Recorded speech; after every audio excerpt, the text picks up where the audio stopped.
suporta o outro, assanhando a mulherada.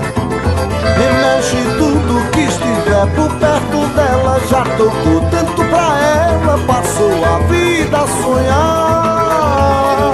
Quando está sem um chamego, é um desassossego e ela dana-se a tocar. Aí eu vou pra ela me escorregando, me enxerindo, me chegando, que é pra ver se ela me nota. Aí começa a